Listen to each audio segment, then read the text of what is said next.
Welcome to Andy Staples On3. Big show for you today. Huge show. We've got North Carolina edge rusher Kaimon Rucker. Tar Heels have a huge game against Miami, and you are going to love this guy. This is their best guy off the edge. Very interesting path to Chapel Hill, and he's done a little bit of everything since he got there. We'll be talking to him. We'll be talking to Kayce Smith of Barstool Sports, my resident kind of voice of the Aggies. When things go interesting at Texas A&M, she's the one I call. She has a very scalding Jimbo Fisher take coming off the Alabama game. Something that I was actually a little shocked by, but then upon hearing her explain it, I'm not as shocked as I was before. We've also got Chris Balas from the Wolverine, that's On3's Michigan site. I wanted to check in on the Wolverines because they've been awesome. They've not been playing anyone particularly good, but they have been probably the most consistent team in America this year. And it's fascinating to see because this is a team that very well could wind up playing for the national title, has a tough hill to climb in the Big Ten with Penn State and Ohio State, and really won't be challenged until they play Penn State. But then the other piece of this, Chris broke news last week that Michigan is getting close to finishing a contract extension for Jim Harbaugh. What does that mean in the big picture? But before we get to all that, I want to play you a little bit of audio. This was going around the internet on Tuesday morning. It is Mark Stoops, the Kentucky head coach. He did his call-in show on Monday night. And one of the callers kind of got under Stoops' skin talking about the Georgia game, which obviously did not go well for the Wildcats. Here's what Stoops said in response. And then we got to go do it. You know, the other side of that, the other side, if you want to do that, it's blame, complain, deny, or make excuses. And we're not going to do that. You know, it is what it is. And, fans have that right. I give it to them. And, I just encourage them to donate more, because that's what those teams are doing. I can promise you in Georgia, they bought some pretty good players. You're allowed to these days, and we could use some help. That's what they look like. You know what I mean? When you have 85 of them. So I encourage anybody that's disgruntled to pony up some more. The natural response for those of us who followed college football all our lives is, ooh, he accused Georgia of doing something wrong. He accused Kirby Smart of buying players. But listen to what Stoops said. You can do that now. It's legal. He's not making an excuse so much as stating a fact. This is how it works now. And Georgia does have better players than Kentucky. Before, it was harder to accumulate those better players if you were a program like Kentucky or a program like Missouri, which, by the way, is getting some of those guys in recruiting now. NIL has leveled the playing field somewhat, not completely, but has leveled it somewhat for this group, which it's so interesting because we got to rewire our brains. When we do the 12-team projected playoff every Monday night, the reason I say we do it, we're trying to rewire our brains for next year. We also have to rewire our brains when it comes to recruiting and NIL and all of this stuff, because it's okay to admit that better players are worth more money. There's nothing morally wrong with being paid for being good at football. And there's nothing morally wrong with being paid more for being better at football. But that is where Mark Stoops is right now. And it was so interesting watching the response because people went nuts over this quote. And I think it's because we are so conditioned to think somebody accused somebody of paying for players. He didn't accuse Kirby Smart of doing anything wrong. Now, I did find one response to this very interesting. Matt Jones, the founder of Kentucky Sports Radio, part of the On3 network, he took issue with what Mark Stoops said. And normally Matt and I are on the same side of things when it comes to Kentucky and the way Stoops has built the program, what Stoops says. I think we're on different sides on this one. Here's what Matt said. We didn't lose 51-13 because we didn't pony up in NIL. We got to do better in NIL. We do. Kentucky's doing better than I thought they would in football. But to be with Georgia, we'll have to do that. But we lost 51-13 because we were unprepared. We were out-schemed. Our players made stupid penalties. We did terrible things, and we got crushed. If you lose by 7 on the road to Georgia, I'm fine saying, you know what? We're going to have to go get better players. But I don't think you can say that when you looked awful on Saturday. And by the way, you got a roster full of players that'll hear those comments and go, what do you mean? What do you mean? You got to get better dudes than us. I think it was Mark Stoops has done almost everything right since he's been here. I think when he speaks publicly, he usually does an amazing job. This is a rare whiff. I don't think this is a whiff. That's where Matt and I disagree on this. So Matt says if Georgia was better prepared, if they did less stupid things, they don't get beat 51-13. Okay, so maybe they lose by 28 instead of 38. But they still would have lost. It still would have been not pretty because Georgia took them very seriously and Georgia has much better players. Matt says you got a whole roster full of guys who hear that. They just played against Georgia. They know they're not as good as their Georgia counterparts for the most part. Deion Walker, who we had on the show last week, he could probably start at Georgia.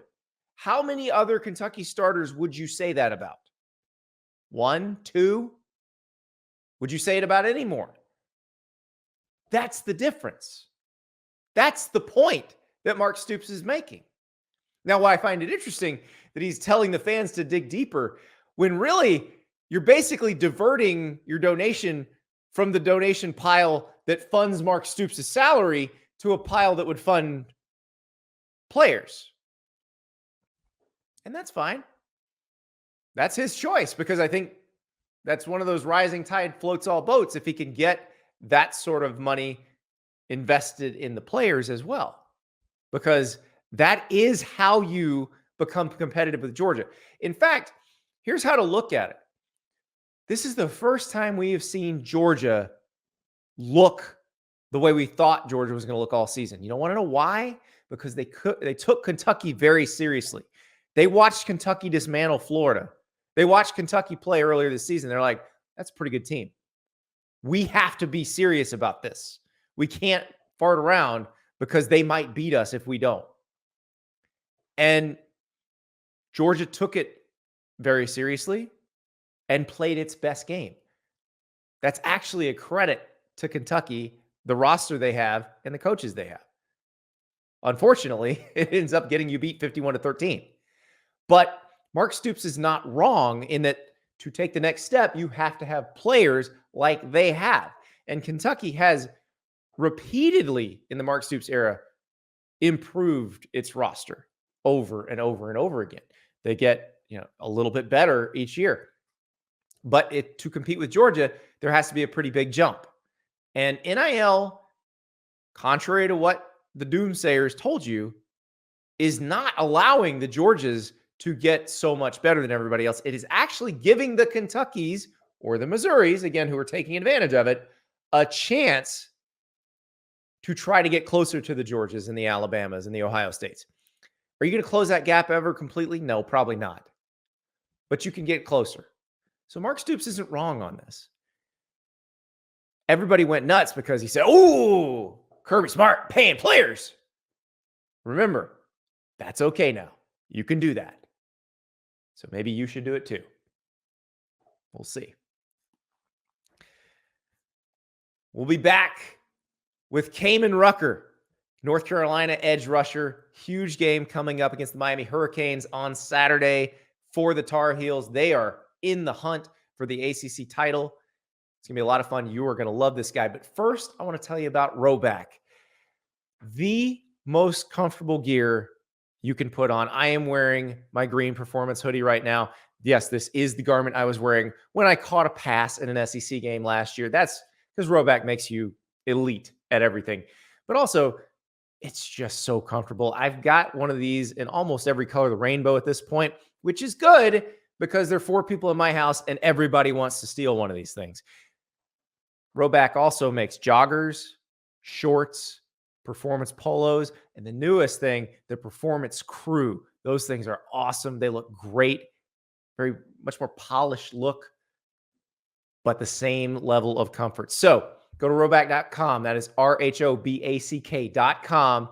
Use the promo code STAPLES and get 20% off your first order Rhoback.com, promo code Staples, 20% off your first order. Crave activity. And you put these things on, you're just going to crave comfort because that is where you will be in a world of comfort with Rhoback. Rhoback.com, promo code Staples. This next guy is not your prototypical edge rusher. And we'll explain why. But he is one of the most effective edge rushers in the country this year. Kaimon Rucker from North Carolina. They call him Ruck the Butcher. You'll also find out why that is as well. But you are going to love this guy when this interview is over. He's spectacular, and he has a big, big game. He and the Tar Heels are playing Miami at Kenan Stadium on Saturday, one of the biggest games in the country. Here's Kaimon Rucker. We are joined now by a North Carolina edge rusher, Kaimon Rucker, the pride of Hartwell, Georgia. How we doing? I'm good. How about yourself? So you are Ruck the Butcher. Like I saw your dad's Twitter where he's telling all the little kids to come get your butcher buttons.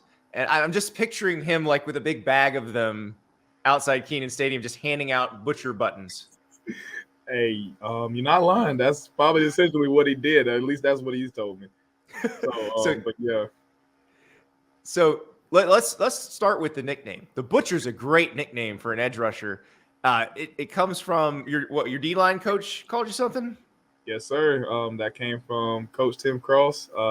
It was my very first start freshman year against Boston College. And I made a TFL, and the announcers at the time, they saw it, and it was just like, Coach Cross said that I was as aggressive as a rolling ball of butcher now. So that was something that they really enjoyed saying, and my dad caught on to it. And so we was just like, NIL was starting to come into fruition around this time. So he was like, hey, man, we might need to do something with this. And so after a while, we kind of just shortened it down to Ruck the Butcher, or AKA the Butcher. And so, that's when the nickname was made. I love it. And here's the thing, that is one of my favorite football phrases, but it is almost always used for a running back who weighs more than 230 pounds. So I'm glad that it has migrated to another position, because I can't personally think of anything more terrifying than a ball of butcher knives rolling at me. Like if I'm a quarterback, it's going to strike some fear into my heart. Hey, man, the crazy thing is, man, my football personality and my off-the-field personality is no different, to be honest. So this is kind of the irony of being called the Butcher and not really being like, of course, my style of play is very aggressive, very physical, but me personally, I'm not that type of guy at all. So that's kind of ironic how I'm getting this name right now. Well, it's good that you're not like that off the field, but you are like that on the field. But I will take you back to the South Carolina game. There's a play in that game where you take a 320-pound offensive tackle and you throw him into Spencer Rattler. And I don't know how in the world Spencer Rattler got the pass off, but somehow he did. But you took this offensive tackle and just threw him. Now, when you shot your hands on that play, did you think, I'm sending this dude 5 yards back into the quarterback?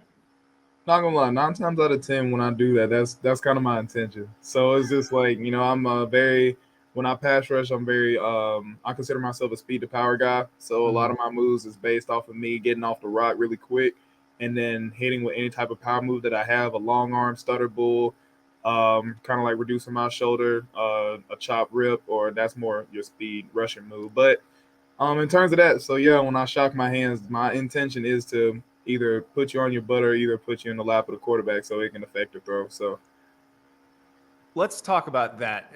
You as an edge rusher, because you've dealt with this your entire life. You've dealt with it since you were in high school. I'm going to let everybody in on the secret now. Kaimon's 6'1". Yep. He's not 6'5". He's 6'1". I'm going to ask you though, because you're 6'1", like you're like 265, right? Yeah, around that. I kind of dropped weight a little bit. So okay. How often is the name Dwight Freeney uttered to you? Dwight Freeney is somebody that I haven't really been compared to. I think people are kind of considering me more of a James Harrison type figure. But I have heard Dwight Freeney in my. I have heard it before. I know Clyde Christensen, one of the coaches that we have on staff. He does call me Dwight Jr. every now and then. So what's he ever done? What's Clyde Christensen? He only coached the NFL for like 40 years. So he knows a little bit. You know, with him working with Tom Brady for a long period of time, he definitely knows a thing or two about Dwight Freeney. So, you know, but yeah, I've gotten that little Freeney comparison. I've gotten the James Harrison comparison for sure. And then of course there's some other guys that I've also had like play styles like as well. But those James Harrison and Freeney I have heard. Well, the James Harrison one, do you follow him on Instagram? I do actually. So you see what he's doing in the weight room now. I can't do what he did. That's the thing. I can't just put like half a ton on a sled and push it. Like I consider myself a very strong individual, but that's a different type of strength. I can't do what he do. Yeah, 495-pound hip raises, not normal. No, that's abnormal. Very abnormal. So, but you've dealt with this, and it is for those who've never been recruited to play football, people get obsessed with measurables. And Kaimon, I imagine this is what you had to deal with coming out of high school, is people thinking, well, what are we going to do with this guy who's 6'1", 245? When we're looking for edge rushers, we're looking for 6'5", 225 that we can make 6'5", 265. How did you overcome that? Honestly, just confidence in myself. Well, for starters, you know, I had faith in my Lord and Savior Jesus Christ, just kind of like lead me and just to also just keep me in a peace of mind and a peace of heart. Because I know this is something like that. Hearing like you have all the tangibles, you have all the attributes that we want. Like you get off the ball really well. You have every pass move set that we would like to have in our defense, but you're just too short. Especially with something like me, is like my parents has always told me to control the controllables, which I feel like I've done a great job of. But my height is something that I truly can't control. So for something from at that area of my life, because of me not being highly recruited, is because of something that I can't control physically. It was very dehumanizing in a way. It was just like, you know, I feel like I was worth more than what guys are just putting their eyes on. Like I know I don't pass the eye test in terms of being the tallest guy, but it was something that I had to work through for sure. But I know for me, my parents kept me motivated. I kept myself motivated. I kept on pushing. That really just lit a fire underneath me to make me go harder each and every game that I had, each and every practices, because it's like it got to the point where it was like I was sick of people just saying that I was just too short for a certain position, and I didn't want to move because that mean I would prove other people right. So I stayed at this position. I wanted to develop and to show people why it's like just because I'm short of this position, that doesn't mean I can't play it. So I heard you tell a great story about your parents and your recruiting process. That so you're from Hartwell, Georgia, which is on Lake Hartwell, kind of on the Georgia-South Carolina border, northern part of the state. Mm-hmm. You were at the South Carolina camp, which is not far from your house. No. And then you get a call to go to Hattiesburg, Mississippi? Yeah. Boy, that is that's something that me and my folks like to call the little camp circuit that we used to have. But yeah, I went to Columbia, University of South Carolina. That was when Muschamp was still there as coach, and I did my little stint over there.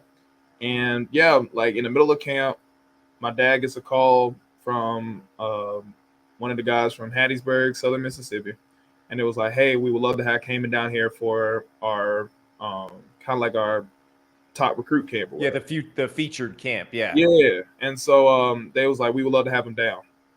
Me and my parents were looking around like, so what we finna do? And I was just like, I mean, we gotta. And for me, like, I wanted to prove myself. So it was like, for me, I was like, I'm down to go if y'all down to go. But I also know it was like, I was very much aware. It's like, if my parents are not willing to make this drive, then I'm not gonna make them make this drive.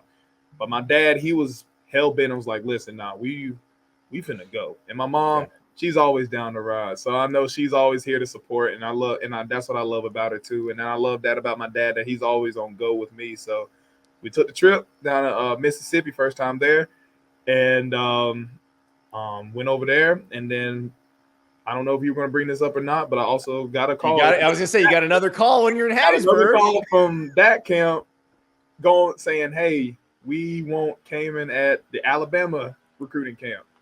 And so we're just like, all right. So then we drive from Mississippi, make our way to Tuscaloosa.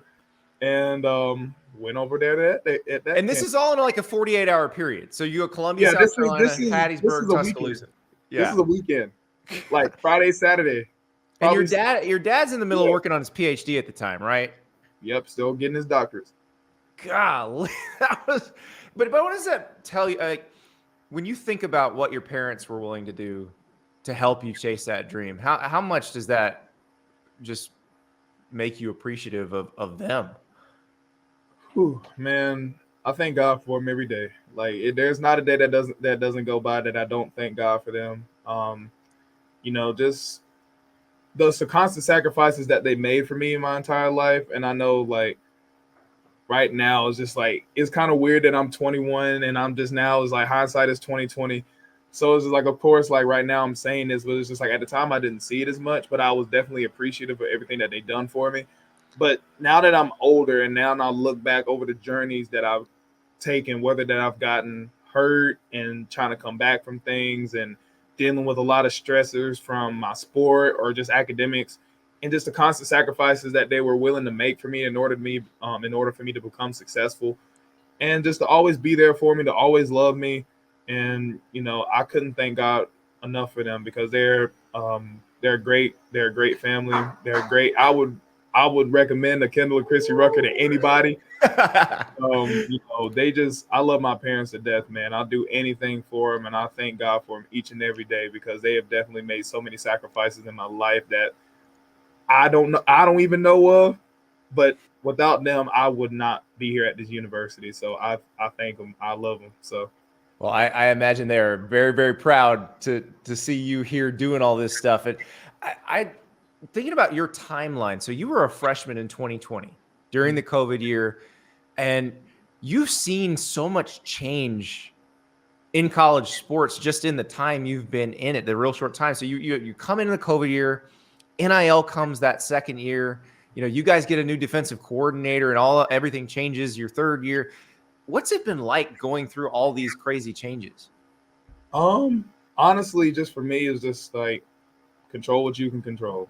That's the same motto that I used back in high school, because I know it's just like, I feel like when I came into college, I was very much aware of like the situation that I was going to step into. Like, of course, COVID is coming around, and I was like I said, I was very aware. It didn't waver me too much. Like, I was just head down, keep on working, and whatever happened outside of that happened.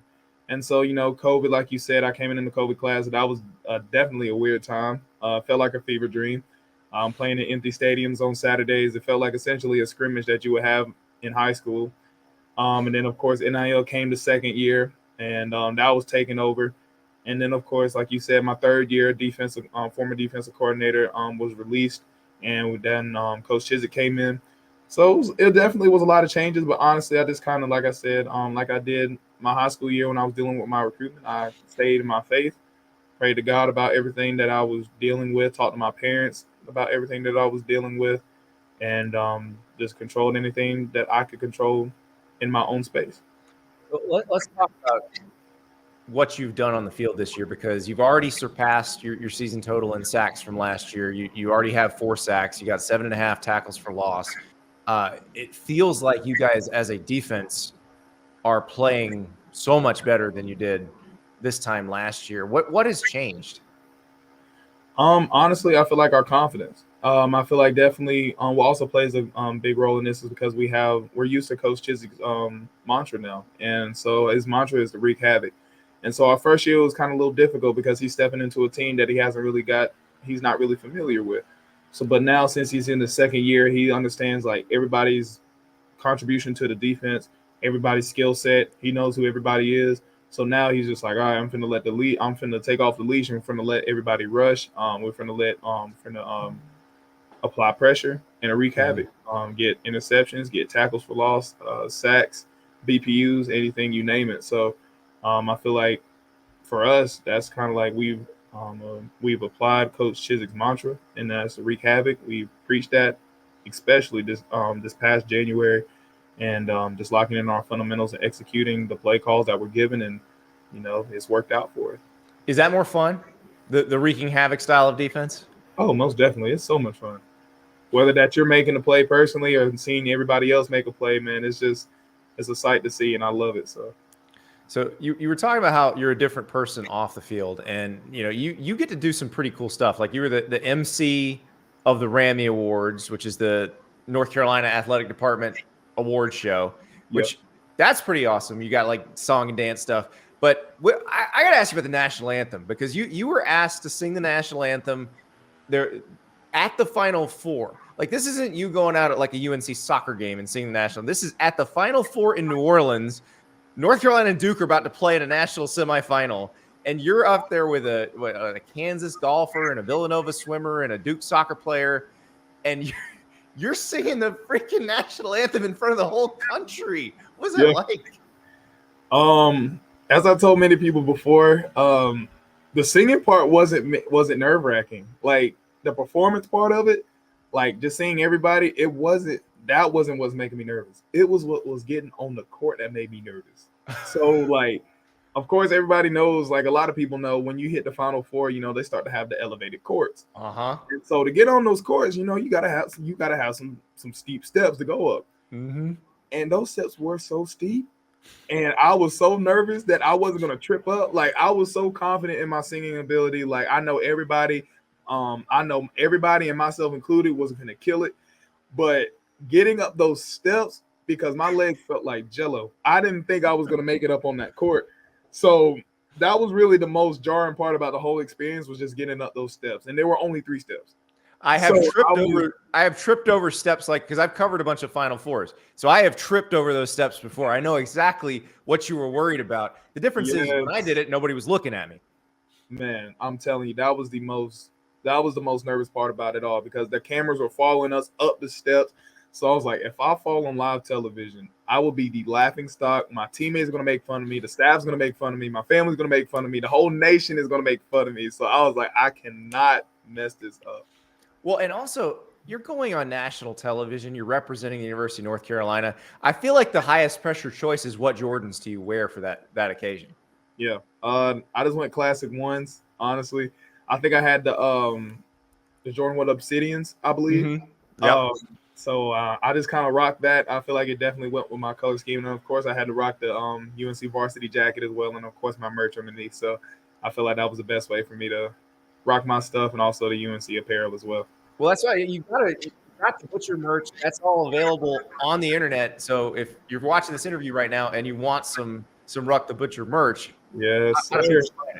RuckTheButcher.com. You know where to find it. Love it. All right. So we did talk about the Georgia you wore there, but I feel like guys who play at Carolina probably have very strong opinions about this, probably have, a better idea about this than a lot of people, because you're a Jordan brand school. Obviously, he went there. Best Jordan design. What is your favorite pair of Jordans throughout the history of Jordans? Ooh. You put me on the spot. If I had to go with one, I love the Jordan 4s. I do. I love the Jordan. I love those. Like the concrete. Yeah. So it's just something about like the style of the shoe, like, and it can go with any type of colorway. And I'm a ones guy. I love Jordan 1s too, but it's like I'm a sucker for Jordan 4s. Like, I have the metallic purples, the lightning yellows. Like, I have so many different colorways with Jordan 4s. So I'm a sucker for those. I love that. I love that style. I like that. When the Jordan 4s actually came out, when they were first out, I was living in South Florida. I remember my mom would take me to the Cutler Ridge Mall, and I'd walk into Champs or Foot Locker and see them sitting there. And I was like, oh. They were like, I think they were $90 at the time. So this is the late 80s, $90. It may as well have been $1 million.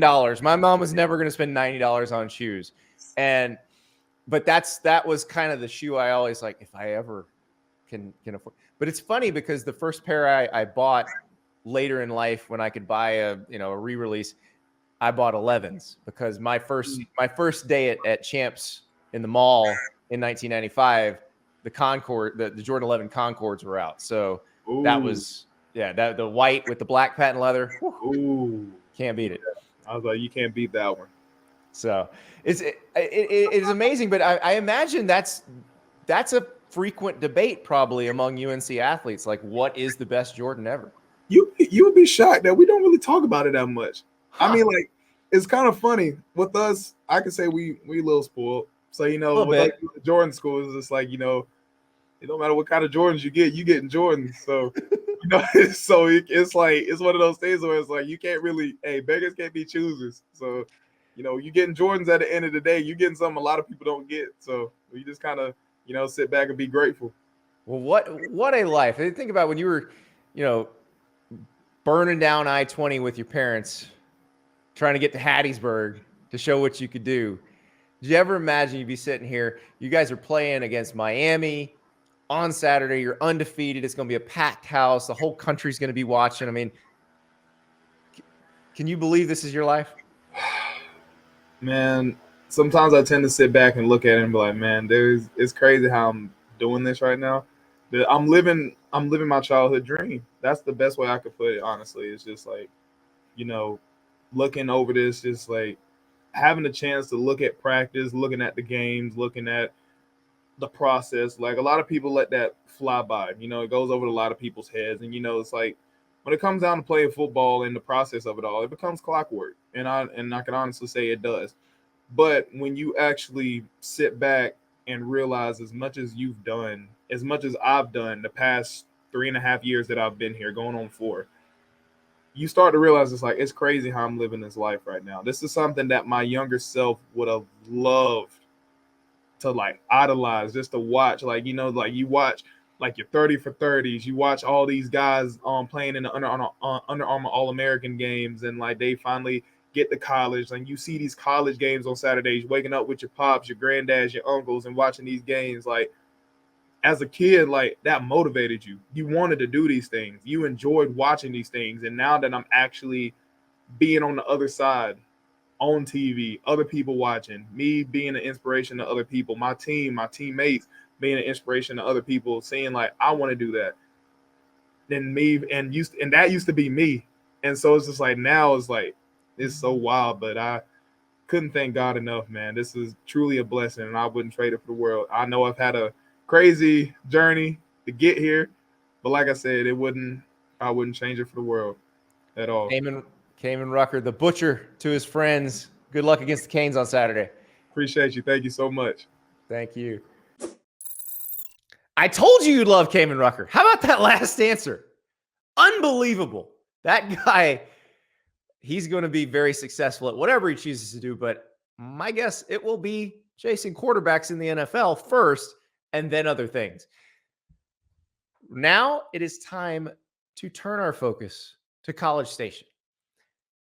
I admit, when I watched the Texas A&M Alabama game, I had a laundry list of complaints about some of the decisions that Jimbo Fisher had made. But I wasn't thinking about it in terms of, well, this is just it. I'm fed up. I'm done. My friend Kayce Smith felt otherwise. Now, Kayce is an Aggie. And that's why I thought it would be fun to bring her on, because I think sometimes when we're not close to something, or when we're separated from it, don't quite understand how the people deep in it feel, there's a little bit of a disconnect. Because I'm looking at Texas A&M this year and saying, okay, they lost to Alabama. That's bad. They could have beaten Alabama. They would have been the favorite in the SEC West. But if they go to Tennessee and win, and then they win most of the rest of their games, that's a lot of improvement over last year's 5-7 season. So that's probably good enough. Kayce's not looking at it that way. And I think the way she's looking at it probably is how more Aggies than we realize are looking at it. Here's Kayce. We are joined now by Kayce Smith of Barstool Sports. You hear her on the Unnecessary Roughness podcast. She's on the Barstool College Football Show and also the Barstool Pro Football Show. Lots of extra footballs. Always. How are we doing, Kayce? We're doing okay, Andy. It's been a tough week for me. I'm losing my voice. I'm half sick. I still have not really completely calmed down from Saturday, which is why I'm here. I know that is why I'm here. Yes. When you texted me yesterday, I saw your name pop up on my phone, and it was pretty soon after our main account had posted a video from Saturday night, Sunday morning on the podcast. And I was like, I think I know what Andy's texting me about. And I was right. So you know what? Well, live and the last die. time you were on, I said you are the person I come to take the temperature of the Texas A&M fan base. And my thought on Saturday night, because we do a reaction show after each window of game. So after that mid-afternoon window, we talked. I had my whole list of complaints about Jimbo Fisher's game management, and we talked about it. And we spent a solid 5.5 minutes on it before we moved on to other games. And we probably would have talked about it again on Sunday's show and Monday's show, if not for Mario Cristobal. Like, Jimbo Fisher owes Mario Cristobal a massive debt of gratitude, because Jimbo Fisher's game management was garden variety bad, and Mario Cristobal's was nuclear waste bad. Yes, and also throw Sarkisian in there too. Steve Sarkisian should also probably give Mario Cristobal some gifts as well, because we really did see it kind of in every window, right? We saw what happened in the Red River shootout, the way that Sark called the end of that game, which I thought was very cowardly. And then obviously with my fan base and my heart, seeing what Jimbo did against Nick Saban in that middle window, and then the night window, what Mario Cristobal did is just unexcusable. I mean, if I was a Miami fan, which I know there's not a whole bunch of those, but if I was, I would be absolutely losing my mind, because that was so unavoidable. However, throw that out, take that out. What happened against Alabama for A&M, and we can get into the Red River shootout as well, because that had so many storylines. But I mean, what Jimbo Fisher did is unexcusable. It just wasn't as unexcusable as just not kneeling the ball to take the I mean, like, the fact I'm saying that out loud is crazy. Like, all you had to do is kneel the ball and you win. So yes, it was worse. A lot of coaching decisions made me just go batch. I can't. I almost swore. Look at me. Look at me. This show, we might add the E, we might not. It'll be fine. But I almost went batshit crazy, Andy. I'll say it then. Okay. Yes, there you go. Listen, you got a newborn. You're probably doing that quite a bit these days. So yes, let us watch. You actually were still heated about this. So we're gonna watch you walk and talk through New York, because this one, again, you had time to calm down and you still haven't. After your team suffers a heartbreaking loss, however it goes down, you have two options. Wake up, keep it moving, or think and talk about it all day. Option number 2. What Jimbo Fisher did against Alabama was disgusting. This man gets paid almost $10 million a year to mismanage the game the way that he did. And I don't need to go through the list of the decisions that he made, because people that are watching this are probably aware. But if you're not, for example, 1, he punted on 4th and 1 and then got up on the podium in front of God and everybody and said, well, we would have gone for it if it was 4th and inches, but it was 4th and 1. What? I don't know if he's playing ignorant. I don't know if it's just a man who's comfortable with his guaranteed money, or if he thinks we're utter buffoons, but this is unacceptable. And I've been saying this. A&M has everything in place to be a successful program, except for apparently a head coach. And I had Aggies in my DMs being like, well, we have to be positive publicly. Why?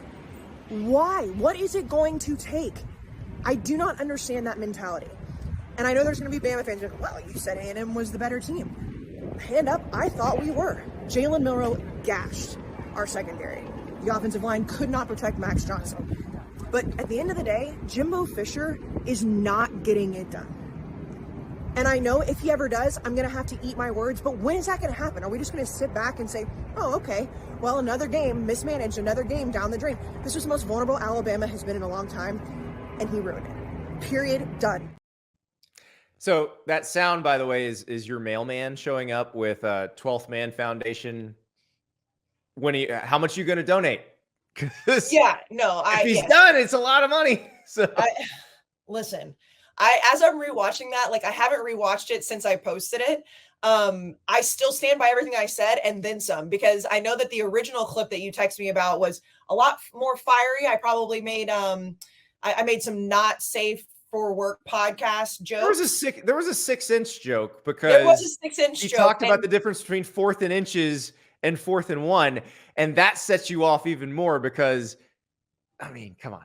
I was losing it so much when I did that podcast, Andy, like, hand up, I can admit this, that in the moment I forgot that, like, the difference in 4th and 1 and the difference in 4th and inches is not just 6 inches. That's how much red I was seeing. Like, in my head, I was thinking like 4th and 1 foot. Like, that's literally how angry I was. in like the actual definition of literally. So yes, like I made a 6 inches joke in the moment. So we do a reaction podcast as well on Saturday nights. But the thing is when I woke up the next day, and, you know, obviously you do this for a living, you know that you kind of have to get yourself up for some things, and other things they just naturally stay as passionate. Yes. I was still as passionate about what happened in that game because I was so confident that A&M was the better team going into Saturday. And not because I'm an Aggie, not because I'm a homer. I mean, those things are obviously true. But the way that we had seen Alabama play this season, and then the way we had seen A&M play, especially before or after the Miami loss, which I took a hit with their loss to Georgia Tech, but I believe that A&M on paper had the better team. I did not expect Jalen Milroe to have the game that he did. I knew that A&M's weaknesses were in the secondary, and he obviously exploited those. The offensive line has had some issues. But overall, this was a vulnerable Alabama team in comparison to the way that Alabama has looked. So I was passionate all day. I was so confident. And then obviously we saw how that came to fruition. And whether it's fair or not, I'm putting this on Jimbo Fisher.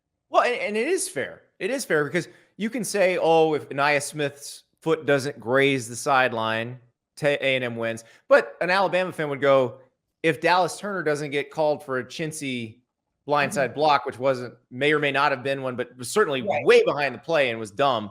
Like, if not for that, Alabama wins by a bunch. But the fact of the matter is, A&M was in the game. If A&M wins that game, they are the odds-on favorite to win the SEC West. Everything that Jimbo Fisher was hired to do is now in sight if you do that.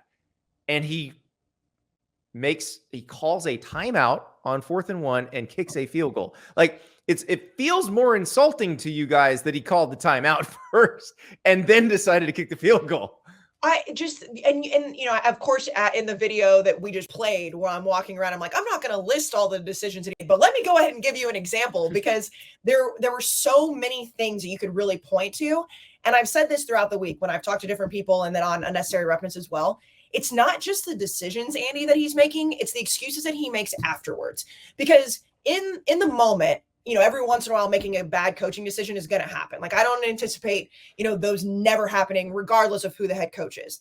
But then to get up in a press conference afterwards. And like I said, I don't know if he's playing ignorant. I don't know if he's just comfortable. I don't know if he just thinks that people aren't going to understand or people aren't going to call it out, whatever. But to say things like, well, we didn't go for it because it was 4th and 1. But if it was 4th and inches, we would have gone for it. Anybody that watches football, anybody that has a brain knows that that's not how that works. That is not the correct answer at that point. Yeah, you're 4th and 1 on the plus 45. Every nerd is going to tell you to go for that. And just from a common sense standpoint, fortune favors the bold. At some point, you have to say, my big people are going to go against your big people, and we're going to try to get this 3 feet. Like, you have to say that. It's interesting that you brought up Red River earlier. I felt like that was a seminal moment in Red River. 1,000%. The goal line stand for Oklahoma where Sark kept sending the defensive linemen out to be fullbacks. And there was a play where one of them gets blown up by a 225-pound linebacker and pushed back into the play. Like that, at a certain point, you just got to say, this is a game about territory acquisition. Mm-hmm. We want to acquire this 3 feet and we want it more than you. Yeah. And taking risks too. I mean, again, it's easy for us to, who are like the couch quarterbacks, right? Like sitting there and being able to make those decisions. But like as a whole, there are plays that even if you're not a stats nerd, that that that's usually the right thing to do. And in the Red River shootout too, I mean, again, we can talk about all the decisions Sark made, but just even playing prevent defense at the end of it, like prevent defense in that point, like it blew my mind that these coaches are playing scared. They're coaching scared. And that's what Jimbo looked like he was doing a lot of the times. And then to stand up and do what he's done the entire time he's been at A&M. And I have Florida State fans telling me he was doing it at Florida State as well. That it's almost just like, well, hey, this is my call. I'm going to stand by it and then make some sort of excuse. It's just unacceptable. It's just not okay. And Alabama, like Nick Saban is always going to be Goliath, right? Regardless of what their team looks like, whether they're quote vulnerable or not, a down year, they have Nick Saban. Why would you coach cowardly against the greatest college football coach of all time? You used to be his assistant. You know what he is going to do. You know what this man has built a career and a legend on. Why would you coach scared? And he did it again. All right. You know what Nick Saban would do if he were in your shoes in that moment. Right. Right. Yeah. But a lot of guys taking risk. And even if you go for it, with the 4th and 1 when they punt it, if you go for it and you don't get it, at least you went for it. Like, that's what the frustrating thing is. And I know in retrospect, you can always go back and forth with arguments like that, but you're playing Alabama at home in front of the largest crowd that Kyle Field has ever had with this current stadium. And you make decisions like that. And then you wonder why people are frustrated. And Andy, I'm going to lose it because it was in my Instagram comment section, Aggies still being like, well, Kayce, name somebody that can consistently beat Nick Saban. Don't worry, I'll wait. It's like, this isn't just an Alabama thing. This isn't just a Nick Saban thing. This is a Jimbo Fisher at Texas A&M thing. It just happened to be that they played Alabama. And if we're being honest, this is not the Alabama as great as they've been in the past. Now they might be because Jalen Milroe looks really good, but going into that game, they were not.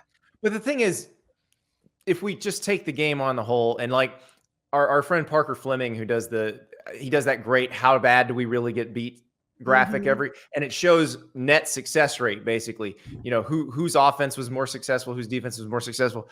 Alabama A&M are like dead center. They're like 4 plays separating them in that game. They were not that far apart. And again, that was for pole position in the SEC West. It didn't mean you're going to win the SEC West, but the winner was going to be the prohibitive favorite. And yeah, I'm with you. And here's my thing about A&M. And I'm curious to see how you feel. And you're in touch with your fellow Aggies about this. If they can turn this thing and go to Tennessee and win, and then win the rest of these games, or maybe drop one, and they're sitting there at 9-3 at the end of the year, are you okay with that? Are you happy with that? Or does this just burn no matter what?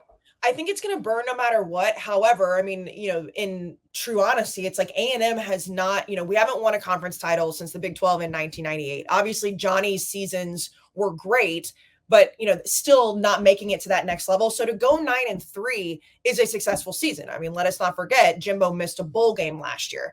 However, like, that to me is, when people say like you just read the box scores and you sit back and you're like, oh, you're a box score type of person.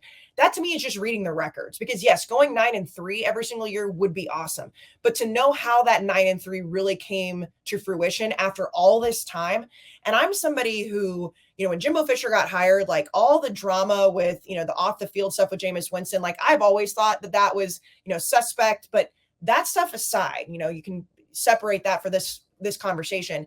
The man won a national title at Florida State. Like, yes, he had Jameis Winston, but coming into it, I was like, this guy knows how to literally win national titles. And his rosters were loaded those years. 13, 14, 15, 16, loaded rosters. Incredible. And he obviously can recruit. A&M has had the number 1 recruiting class when he's been at the helm. I just don't understand why it's not all clicking. And again, Florida State fans at the time were like, you'll see. And I told them all they were idiots and, got into a, Twitter fight as we normally do here at Barstool Sports. But now I'm seeing what they're saying, that without a Jameis Winston level of a quarterback, he cannot be successful. But last year it was like, okay, well, we need an offensive coordinator. And, you see all the memes with all the papers he's, fumbling around like it's 1975.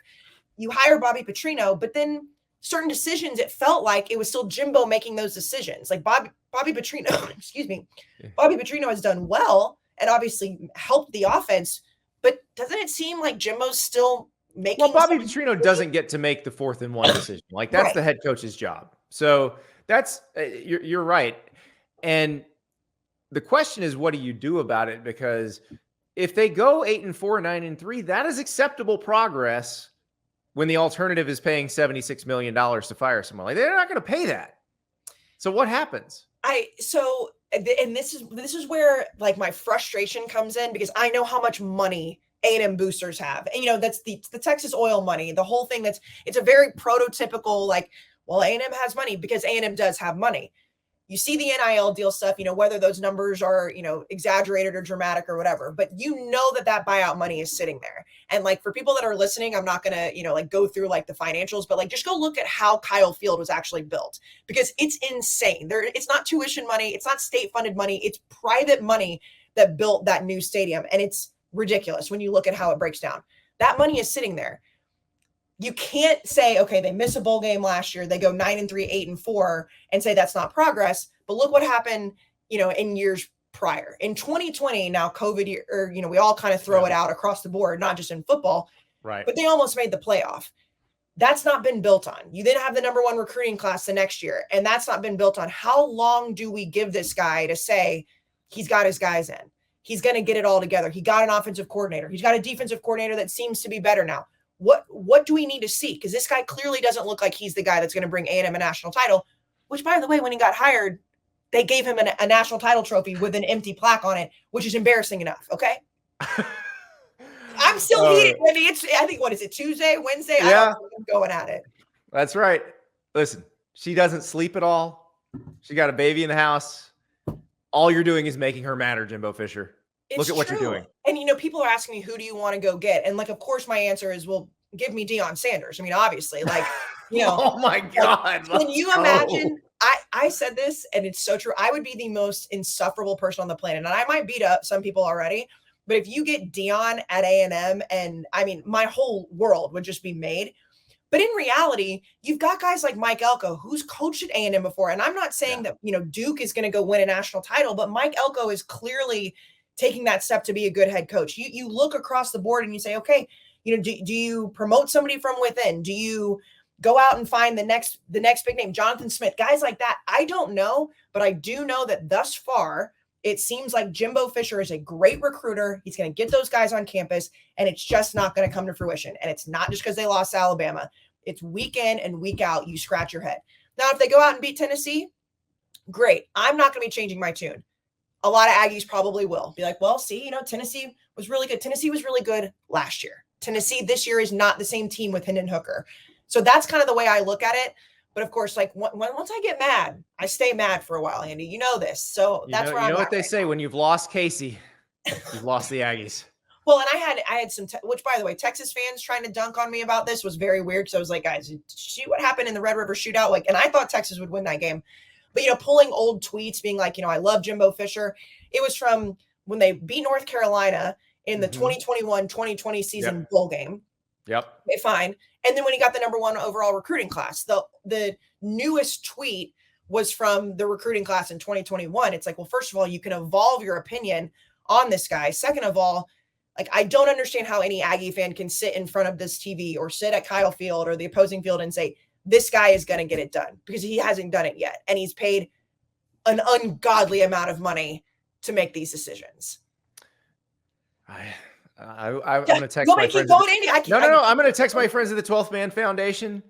Trust me, they will be looking for your donation to make this happen if that's what you truly want, because they're the ones that have to raise it. So we'll see how that goes. I know, but I think in this day and age with football, and obviously, giving a guy a guaranteed contract is always going to be very risky. I still don't understand that thought process.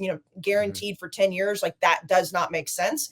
However, in reality, and I have a lot of opposing fans saying this to me all the time, what does A&M expect? A&M hasn't been at the top of the conference in a very long time. And I do understand that. But when you look at everything that, since Johnny has been there, we'll just put that aside, since the SEC move, everything has taken that step up to become that next program. You're not going to become it overnight, but you can get, look what TCU did last year. You bring in a first-year head coach for TCU with Sonny Dykes, and they make it to the national title game. Look at what, Deion's obviously a different level, but you look at these different places and, it can't happen. Why is it not happening in College Station? To me, it's the head coach situation right now, but I could be wrong. Well, we'll find out. We'll find out, Andy. We got a game in Neyland Stadium on Saturday. Oh, you may have a lot more people on your side afterward, so we'll see. Yeah, I'm gonna be as my son doesn't know yet. He's only 8 months old, but I would say, I'm gonna get my mommy juice. I'm gonna have my wine and I'll calm down and we'll see what happens. There you go, Kayce Smith. Appreciate it. Thanks, Andy. Kayce Smith mincing no words about the Jimbo Fisher era at Texas A&M. One era that has changed is the Jim Harbaugh era at Michigan.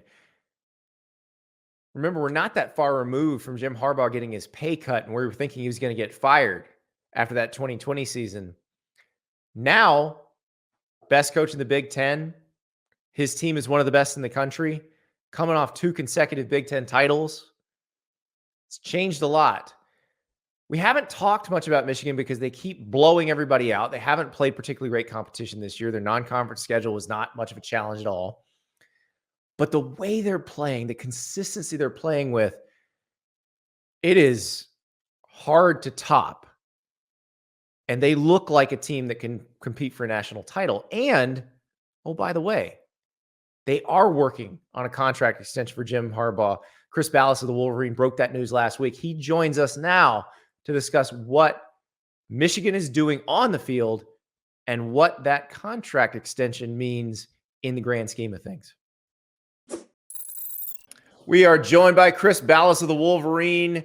And Chris, you've been watching some very dominant football of late. We have not talked a lot about Michigan here on the show because of the quality of their opponents. But Minnesota is not a bad team, and they go in there and just absolutely demolish the Gophers. PJ Fleck says that's the best coach team that he thinks he's ever played against. I mean, it does feel like this Michigan team keeps getting better. But I'm curious, and having watched the 21 team that won the Big Ten and made the playoff, 22 team won the Big Ten and made the playoff. Where does this team stack up relative to those two? Yeah, it's a great question. And actually, PJ Fleck said he thought it was the best team that he'd seen. Oh, best team, period. That's right. Yeah, that's right. Yeah. And that caught our attention. He's not really prone to hyperbole when it comes to talking about opponents. But, I would say this team's deeper, Andy. And if you look at them with the star power they have at quarterback and running back, Donovan Edwards hasn't even found a gear yet. He's not even averaging 4 yards a carry against the big teams. So they still have room to improve. But now you're starting to see on the lines starting to come together. And now that Jim Harbaugh is back, I think they took it personally, Stapes, and said that, okay, we're going to go on the road against that number one defense in Nebraska that everybody's talking about. And we're going to make a statement, which they did. But then to go to Minnesota like they did, Mason Graham, sophomore defensive tackle, absolutely dominated in that game. Minnesota moved the ball, but they make adjustments. They kind of squeeze the life out of you. Like Flex said, it's like a boa constrictor, and you can see it. They just do what they do so well. And you're starting to see it with Jim Harbaugh back now that, okay, they're starting to click on all cylinders, and you're starting to see a little panic, for example, in the Buckeye fans and stuff like that as we approach the end of the season there. Well, it seems very similar to me to the 2021 Georgia team that they lost to in the Orange Bowl. They are acting a lot like that team. The Mason Graham thing was crazy this past weekend because he's coming back off an injury and missed a couple games, but just absolutely showed out with his first chance back. And the depth is amazing to me because it feels like they just kind of finally figured out what their offensive line should be. Yes. Maybe in game 4, was it the Rutgers game or was it the Nebraska game where they really figured out what the combination should be?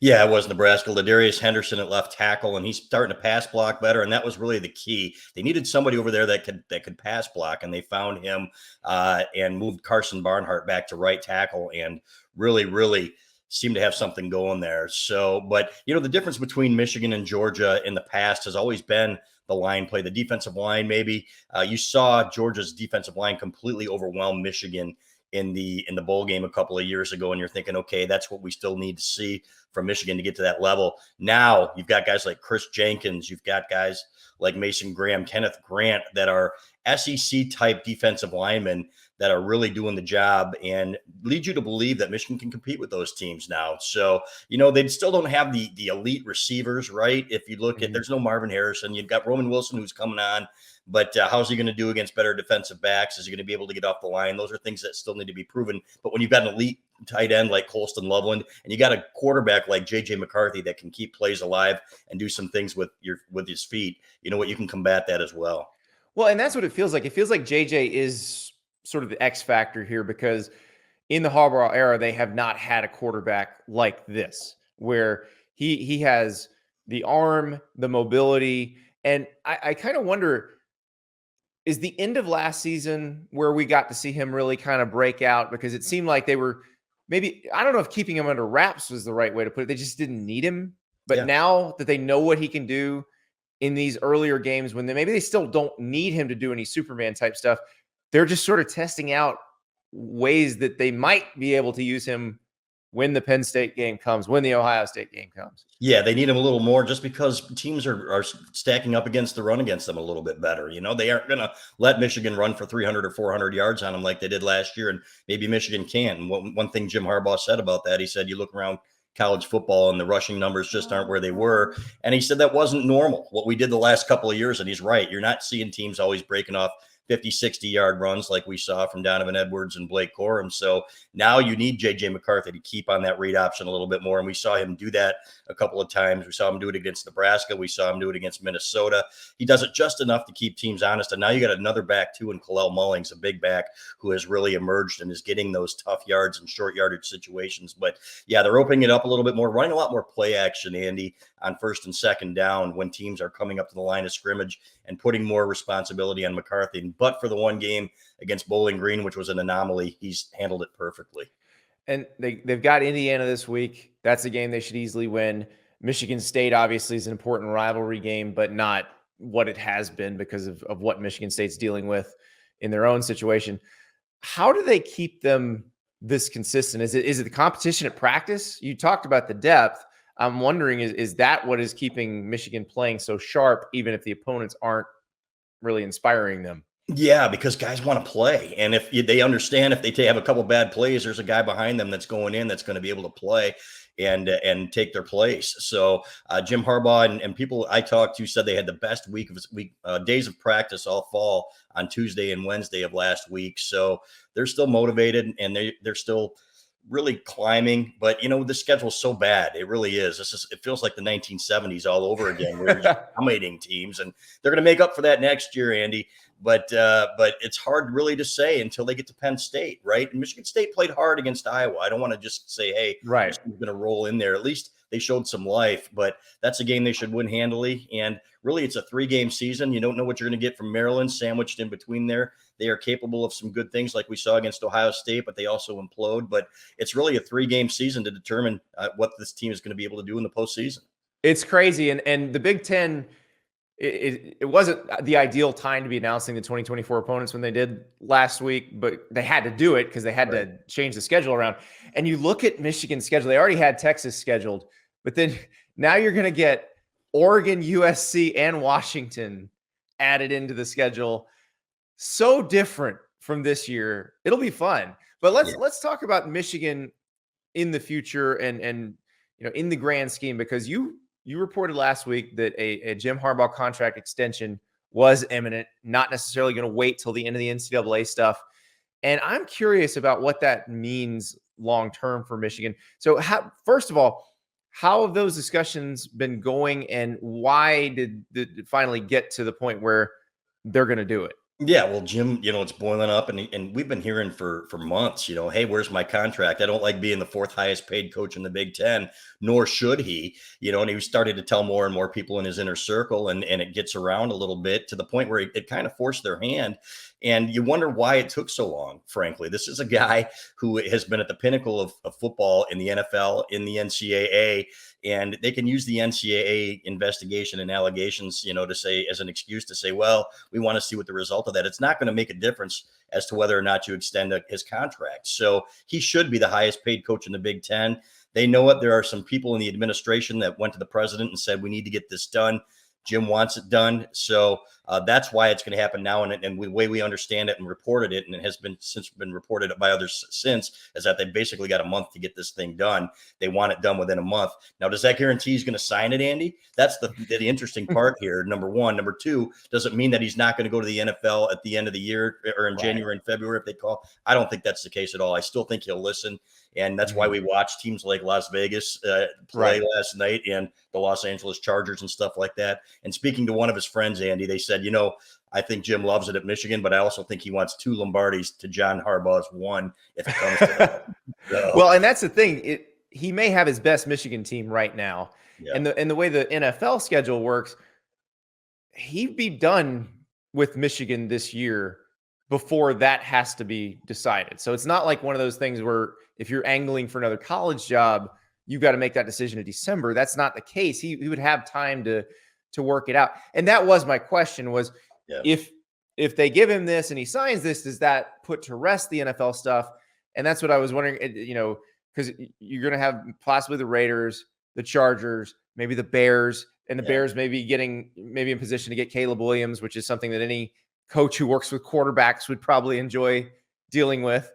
Although J.J. McCarthy's draft eligible too, so let's not forget that. But that is the part that I was curious about, but also the NCAA part of it, because it does feel like if Michigan does go through and give him the extension, it does tell the NCAA, we don't care what you do in this case. He's our guy. Yeah, and nor should they. If you look at things, look at Kansas and Bill Self and, people that thumb their nose. This is not Michigan thumbing their nose at anybody. This is Michigan saying, you know what, we believe in our guy. Maybe he made some mistakes, and a lot of people think it was overblown. It was more than just about a burger, but it was about, illegal contact or whatever. But in the grand scheme and compared to what goes out there in college football, pretty light, frankly. And it was really the untruthfulness about it that got him in more trouble than the act itself. So allegedly. But he's got relationships with the Bears where he played, Las Vegas. The Raiders are an organization that he got his first coaching job with. And, when he was actually vying for a quarterback coaching job at Michigan, got passed up, ends up with the Raiders and loves that franchise. So there are things to watch. And anybody who professes to know exactly what Jim Harbaugh is thinking on a daily basis, I know people in his inner circle say it changes all the time. He loves it at Michigan. There's no question about it. His dad lives right next door to him, and his family's right there, and his kids are in school where he went to school. He loves it. But man, there's that itch. And he admitted it, with the Minnesota thing a couple of years ago. Hey, if it had worked out, I'd have taken the job. But Michigan was lucky to get him for a couple more years after that. Well, and he is the ultimate wild card. He said something on Monday that I found interesting, and I wanted to run by you to get the kind of context of it. Sure. We talked about the contract extension has been a 3.5-year thing. Is that a reference to getting his pay cut after the 2020 season? I think so. Absolutely. He was pissed flat out. Anybody can say whatever they want to. He took that hard and, told people in his inner circle, man. And then you would assume, right, when you come back and you win back-to-back titles and you've got Michigan at the pinnacle again, that they're going to rectify that and say, hey, you're our guy. You're the best coach in college football, one of the best, and we want you here forever. And it's been a slower process than many expected, especially him. So these guys have egos. They all do. I don't think it's a pejorative to say that. It's what makes him so great. And Jim Harbaugh is no different than anybody else. So I think you nailed it there. And, he and AD Ward Manuel don't have a warm, fuzzy relationship. And I think that was a big part of it, getting the pay cut. So, but there are other people at Michigan too that understand his importance to the university that are going to make sure that this gets done, including President Santaono. Well, and the other thing about this is he's a different coach than he was in that situation. And before that, he was good before that, but he wasn't this good. Right. What changed? What is it that changed post-pandemic that has allowed them to do this? Because we talked about the depth, the talent. It's not just that they're recruiting better, but they're developing better. If you talk about who has the most NFL prospects on one team going into this year, it's them. It's not Georgia. And that is a big change. So how did that change? Yeah, it's a great question. And, I was watching Green Bay last night. I was watching Rashawn Gary, who he was a 5-star kid, never really lived up to that billing as the number 1 player overall when he was here. And then you look at a 3-star kid like Mason Graham and just absolutely dominating. You had guys that I'm not saying they're going to say that they didn't play hard at Michigan, but they really, they kind of, you viewed as a stepping stone. And after 2000, after the COVID season, you had a group of kids like Ronnie Bell and those guys that told these guys, hey, if you're not all in, we don't want you here. We need to get back to everybody wanting to win for Michigan. And I don't think that was the case. And I think Jim Harbaugh too kind of had to learn again how to be a college coach compared to the NFL. He kind of treated it like an NFL franchise, according to some people on the inside. He brought NFL coaches with him, right? Not all these guys were great recruiters. Now you've got Mike Hart there on the staff, a former Michigan legend. You've got Ron Bellamy, who played receiver here. Mike Elston on the defensive line, who really understand the culture, and everything's kind of come back to when Jim Harbaugh played, and, that whole culture of Bo Schembechler, and you're starting to feel it. And they got their identity back. They went to the speed and space, and they were kind of throwing stuff against the wall. Jim Harbaugh, I think, kind of doubted himself for a little while there when he couldn't beat Ohio State. And it turned out all it took was a really good defense and a couple of great coordinators to change that thing. and get them back to where they wanted to be. Yeah, you cover those crossing routes, and all of a sudden everything changes. Right, and don't exactly. Not with a guy who runs a 4.7 or 4.8 40. Exactly. So, yeah. So, what do they? I realize this is really nitpicking at this point because they've been so good and so consistent across the board. What can they be better at between now and the Penn State game that would help them go to State College and win that game? Yeah, they still need to run the ball a little bit better, in my opinion. They still have too many inefficient runs, as they call them, 0 to 3 yards. Now they're getting better, and I don't think it's any coincidence that it's getting better with Jim Harbaugh on the sidelines there. But I think they were bored, Andy, in those first few games. I don't think there's any question about it. Nebraska got their attention, but I would like to see some of those backs make a few more guys miss there and turn those 7-yard gains into 40s. We saw one against Minnesota, but Donovan Edwards is better than he's shown. We'd like to see him break loose a little bit. The receivers still, they're still not getting open a lot. Even against Nebraska, J.J. McCarthy had to put some balls on the money. There wasn't a whole lot of separation there. You'd like to see a little bit more of that. But again, the way he extends plays, his receivers now compared to a couple of years ago are keeping plays alive by moving with him. So that's getting better, but they don't have those game breakers. I'd like to see more of that. But other than that, man, they're just bleeding teams to death. And that is one heck of a way to win. You feel helpless, and you could kind of sense it in Minnesota in the second half of that game. We'll see what happens at Penn State. That's a team with better athletes. But I suspect Michigan's going to go in there with the same formula. Can't wait for that game, man. It's hard to believe we have to wait a month, I know. And that's the strangest thing about this season and the way, this particular Michigan non-conference schedule, because they didn't have that marquee game in there, which would have maybe given us a little better idea, maybe given people a lot more to think about. Now it's like you basically cram the two biggest games into the final 3 weeks of the season, and hope that works. Hope everything, hope everybody's healthy, hope everything works out. But it does seem like they are on track to be the best they've been under Jim Harbaugh when they hit that stretch. Yeah, and given the state of college football now, there's not one team where you look at and say, okay, although Georgia did play better and looked really good against Kentucky, where you're saying, okay, they can't beat these guys, or they're going to have a really hard time beating these guys. They could be right there with anybody. So this is about as good an opportunity as you're going to have, right? Considering what they might lose next year. We know they lose Blake Corum, J.J. McCarthy. Still talk that he might want to come back for senior year, believe it or not. But hey, NIL, Caleb Williams might come back too. Yeah, exactly. He was talking about he's playing for Jim Harbaugh. Yeah, and Harbaugh, by the way, did talk about Caleb Williams yesterday at his press conference. That was fascinating too. So, conspiracy theorists unite. Oh, well, listen, Jim Harbaugh's a smart guy. He knows what he's doing. Yes, he does. Come on, he's lighting the fuse there.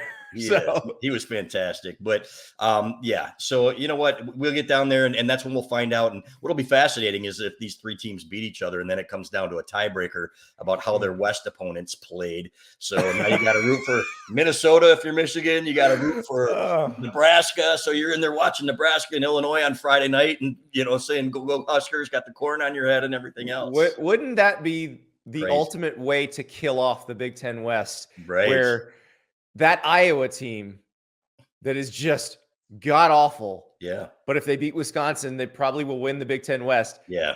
Yeah. Might be what lifts Penn State to it. Exactly. Can you imagine? It's just crazy. But you know what? I'm glad those days are gone. And for anybody who doesn't like expansion, just look at this year and then I remember the feeling when Florida State would come to the Big House and Miami of Florida. And it was such a great way to start the year. Beats the crap out of playing UNLV, with all due respect to the Running Rebels. I know they don't fondly recall the last time Oregon went to the Big House, but I am much more excited about next year's matchup than I am about that one back then. So absolutely. And it's better, to get most of them at home with the exception of Washington. Can't wait to go out there. That's a great road trip, isn't it? Oh yeah. I mean, it's maybe the most beautiful setting in college football, right there on Lake Washington. And we're going to see it this weekend when Washington plays Oregon. It'll be the featured game of the weekend. Meanwhile, big noon Saturday is Indiana, Michigan. That's the whole country getting that one and going, boy, this first quarter was very interesting, but I'm going to tune to something else, I think. Exactly. 34.5 point favorite, and it's supposed to be 50 and rain, so who knows. In a conference game, that's wild. Yeah, I don't know that I'd pick Michigan to cover in that weather, but it is truly amazing to see how different they are. It was Harbaugh bringing that up, that 3.5-year thing, that made me think back to everything that they've dealt with since the pandemic. Like, if we'd have told you during that pandemic season that in 2023 they will look like the best team in college football, what would you have said? No way. I thought, you know what, this thing is reeling. In fact, after they got hammered by Wisconsin at home, I had former coaches texted me saying this is a broken culture. They're not going to be able to fix this. And I was right there. But then he made some great hires, and these kids, to their credit, turned it around. And I do think that the salary cut really lit a fire under him, Andy. I do. And I think, for as mad as that made him, I think it made him a better coach and got him refocused again. So, but I never would have believed it. And, but to their credit, they've done a great job identifying recruits and developing that talent. They've got an unbelievable strength coach in Ben Herbert, who has helped put it all together, and an amazing coaching staff. Jesse Minter is going to be probably an NFL coordinator next year somewhere. Andy, I mean, he was interviewed by the Eagles, and Mike McDonald's with the Ravens. So, but they've got it working. And if you're a Michigan fan, you say to the administration, do whatever you can to keep this thing together, because that's Michigan's hope going forward here in this NIL era, is to keep Jim Harbaugh here for another 10 years and keep it rolling. Well, he got his pay cut. Now he's going to have the option to have about as much money as he wants. Yep. We'll see if he signs it. Yeah, we will. And that's what I love about him. He is the ultimate wild card. Chris Balas, thank you so much. Anytime, Andy. Thanks for having me, brother. That's Chris Balas. Great interview. Great discussion of Harbaugh, who continues to be one of the most interesting people in sports, because yes, he's probably going to get that extension. Does that mean he might not go to the NFL, or that he won't go to the NFL? Not necessarily. Does it mean he's going to stay at Michigan forever? Maybe. Only he can tell us that. He's different than everybody else and works differently. And the trajectory of his career at Michigan is pretty amazing, because he's gone from pretty good to having that disastrous year in the COVID year to even better than he was before. And you wonder where it can go. You wonder how much better it can get, because this has been a continual improvement starting in 2021 up to now. It feels like an ascension. They keep getting better. So I'm fascinated to see where this goes from here and where this season goes from here for Michigan. Although we got our pick show on Wednesday. T-Bob Aber will be our guest host. I don't think we're going to pick that Michigan-Indiana game, because that spread is nasty. 34.5. I don't think we want to touch that one. But we will be picking all the really interesting, closer potentially games. And of course, we'll hit that Iowa under. I think we actually have to hit the Iowa under and the Iowa point spread, since they're playing Wisconsin in a game that could decide the Big Ten West. But join us tomorrow. T-Bob Aber, former LSU center, current hilarious radio and podcast host. He will help us pick the games. I went 5-3 on that graphic last week. Still have not achieved perfection again. I achieved reverse perfection before. But every day we strive. Maybe this is the week. Talk to you tomorrow.